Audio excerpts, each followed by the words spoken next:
हाँ जी बेटा। अब आपका जो टॉपिक है वो है कैरेक्टरिस्टिक्स ऑफ बिजनेस का। कैरेक्टरिस्टिक्स देखो, जैसे कहते हैं ना, आप लोगों का जैसे घर पे अलग अलग नाम होते हैं, दो दो तीन तीन नाम होते हैं घर में। मम्मा किसी और नाम से एड्रेस करते हैं, ग्रैंड माँ ग्रैंड पा किसी और नाम से एड्रेस करते हैं। ऐसे ही हमारे बिजनेस में कैरेक्टरिस्टिक्स के भी नाम हैं।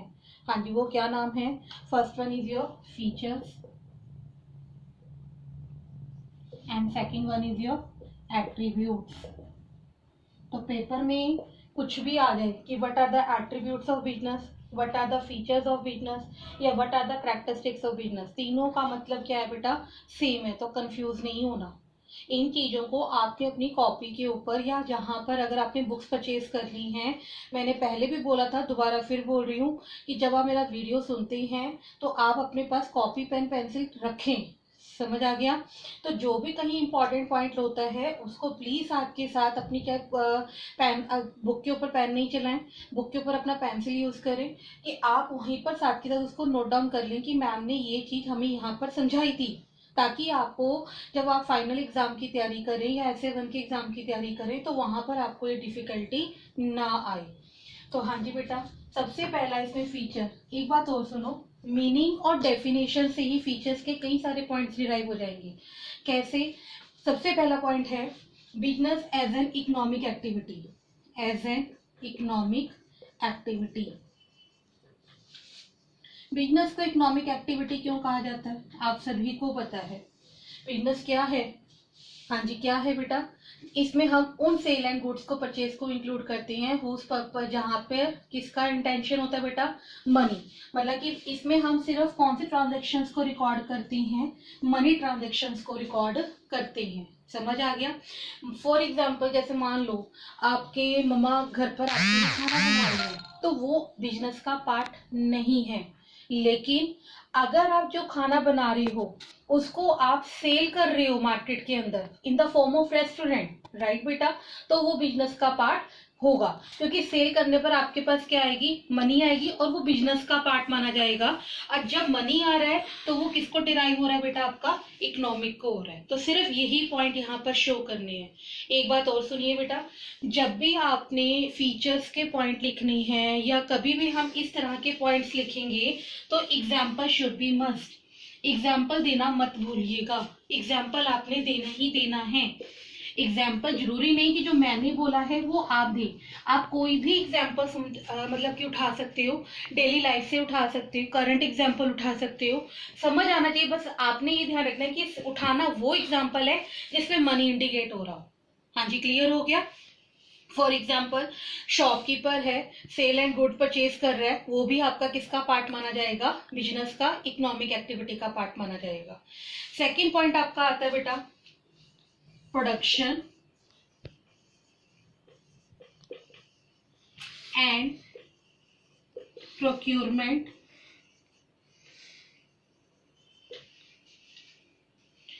Of goods and services. Of goods and services. क्या मतलब हुआ इसका? कि आप प्रोडक्शन कर रहे हो और फिर उसको मतलब खरीद कर क्या कर रहे हो? प्रोक्योरमेंट का मतलब क्या होता है बेटा? खरीदना। क्या होता है इसका मतलब आपका? खरीदना। कि जब आपने गुड्स को, प्रोडक्शन को खरीदा, मतलब कि क्या है इसका मतलब? पहले सुनो, प्रोक्योरमेंट का मतलब है खरीदना, ठीक है। प्रोडक्शन का मतलब होता है उसको प्रोड्यूस करना, मतलब raw material converting into finish goods. अगर आपने अपने कस्टमर को चीज देने से पहले, आप पहले उसकी क्या करेंगे बेटा? एक बिजनेसमैन एक चीज को प्रोड्यूस करने से पहले, मतलब मार्केट में ले जाने से पहले, उसको क्या करता है? प्रोड्यूस करता है प्रोड्यूसर से, मतलब जो चीज उसकी बना रहा है। फॉर एग्जाम्पल, किसान है, वो वीट को प्रोड्यूस करते हैं और वो वीट किसके पास जाता है? मार्केट में जाता है। और मार्केट तो कहाँ आता है? हमारे पास आता है। मतलब कि वीट को कहाँ लेके जाएगा? बिजनेसमैन के पास, और बिजनेसमैन से हमारे पास पहुंचा। हाँ जी, क्लियर हो गया? तो सेम वे वो ये कह रहा है कि हम कोई भी गुड प्रोड्यूस करते वक्त हम उसको पहले बनाते हैं और फिर उसके बाद उसको क्या करते हैं? अल्टीमेट बेटा कंज्यूमशन के लिए छोड़ देते हैं। मतलब पहले आपने उसको क्या किया? प्रोड्यूसर से प्रोड्यूस किया, फिर उसके बाद उसकी मैन्युफैक्चरिंग की, मैन्युफैक्चरिंग करने के बाद आपने अल्टीमेट उसकी कंजम्पशन करवा दी कंज्यूमर से, और यहाँ कंजम्पशन तक जाने के लिए आपने सर्विसेज का सहारा लिया। सर्विसेज का सहारा कौन सा बेटा?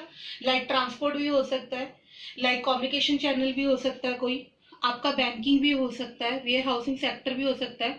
आपको याद होगा मैंने प्रीवियस लेक्चर में आपको काफी सारे पॉइंट्स लिखाए थे। All these one are under the head of your services. हाँ जी, क्लियर होगी बात। उसके बाद आपका थर्ड फीचर बेटा कौन सा आता है इसके अंदर? सेल और exchange of goods and services. Third point आपका क्या है?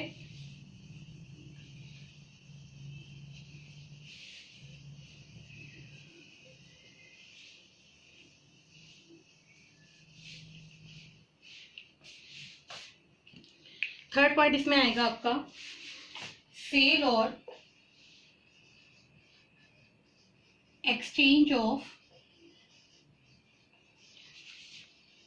Goods and services. हाँ जी बेटा, किसके regarding? For the satisfaction of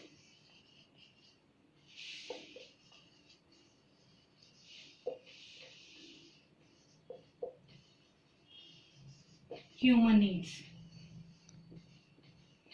वो कहता है कि आप जो भी गुड्स को सेल कर रहे हो या एक्सचेंज कर रहे हो वो ह्यूमन नीड्स की जरूरतों के अकॉर्डिंग सेटिस्फाई करने वाला होना चाहिए। फॉर एग्जांपल आपकी शॉप के ऊपर 4 कस्टमर आके खड़े हो जाते हैं। एक कहता है मुझे रेड शर्ट चाहिए, एक कहता है मुझे येलो चाहिए, राइट बेटा, एक कहता है मुझे पिंक चाहिए और एक कहता है व्हाइट चाहिए। अगर आप व्हाइट वाले को रेड दे दोगे, रेड वाले को व्हाइट दे दोगे, पिंक वाले को येलो दे दोगे तो येलो वाले को पिंक दे दोगे, तो ऐसी कंडीशन में आप अपने बिजनेस को मार्केट के अंदर रन नहीं कर पाओगे।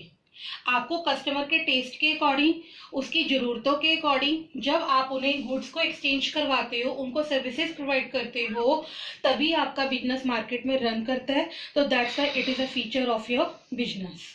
हाँ जी, क्लियर होगी ये बात आपको। उसके बाद इसमें मैंने आपको एक बात और, जैसे फॉर एग्जांपल कि मान लो, अगर इसमें आप एक एग्जांपल और भी दे सकते हैं कि अगर एक पर्सन है, अगर उसने स्कूटर को, जैसे उसके पास एक पुराना स्कूटर पड़ा था, उसने उसको सेल किया फॉर देयर पर्सनल यूज के लिए या पर्सनल प्रॉफिट के लिए, तो वो उसका बिजनेस का पार्ट नहीं माना जाएगा। लेकिन अगर वो स्कूटर को सेल कर कर जो भी मनी आ रही है उसको फर्दर किसी और काम में इन्वेस्ट कर देता है, then it is a part of your business. हाँ जी, क्लियर है। उसके बाद फोर्थ पॉइंट है dealing in goods and services. Dealing in goods and services on regular basis.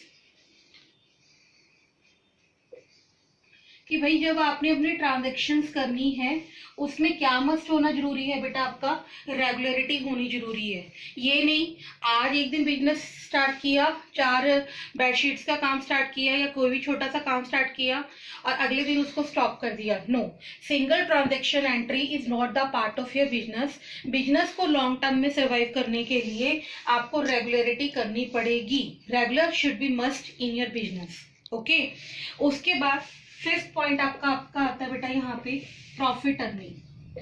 क्या आता है आपका? Profit earning. अगर आप मार्केट में लॉन्ग टर्म तक सर्वाइव करना चाहते हो, आप चाहते हो कि मैं बहुत लंबे टाइम तक मार्केट में स्टैंड करूं, बहुत लंबे टाइम तक मार्केट में स्टे करूं, तो कॉन्टिन्यूसली मार्केट में स्टे रखने के लिए आपको अपने बिजनेस के अंदर क्या मेंटेन करना पड़ेगा? प्रॉफिट मेंटेन करना पड़ेगा। ऐसा नहीं होता कि लॉसेस नहीं होते बिजनेस में, लेकिन लॉसेस की रेशो आपके इतनी भी बड़ी नहीं होनी चाहिए कि आपका बिजनेस को आपको क्लोज या वाइंड अप करना पड़ जाए। हाँ जी, क्लियर है। उसके बाद 6th पॉइंट आपका आता है बेटा यहाँ पे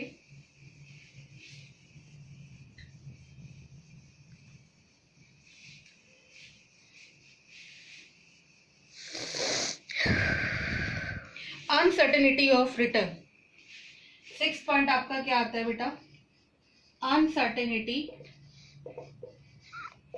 ऑफ रिटर्न। देखो, अनसर्टेनिटी का मतलब क्या होता है? Lack of knowledge. क्या आप सबको फ्यूचर के बारे में पता है? आपको ये पता है आपसे 1 घंटे के बाद क्या होने वाला है, या आपसे 30 मिनट्स के बाद क्या होने वाला है, या 15 मिनट के बाद क्या होने वाला है, इवन 5 मिनट्स के बाद क्या होने वाला है, ये भी नहीं पता आपको। हाँ जी, क्लियर होगी ये बात। फ्यूचर अनसर्टेन है, लेकिन बिजनेस के अंदर फ्यूचर अनसर्टेन है। फॉर एग्जांपल, अब बिजनेस वाले ने एक ट्रक लोड करके पंजाब टू राजस्थान भेज दिया, रास्ते में ट्रक का एक्सीडेंट हो गया, सारे गुड्स डैमेज हो गए। क्या बिजनेसमैन को ये चीज पहले से पता थी? नहीं पता थी। फ्यूचर अनसर्टेन है, तो उस अनसर्टेनिटी में भी आपको इस ढंग से अपने स्टेप्स को या अपनी स्ट्रैटेजी को मेंटेन करना पड़ेगा कि आप उस अनसर्टेनिटी में भी अपने प्रॉफिट्स को मेंटेन कर सको, आपके प्रॉफिट्स के ऊपर उस अनसर्टेनिटी का कोई भी इफेक्ट ना पड़े। उसके बाद 7th point, element of risk.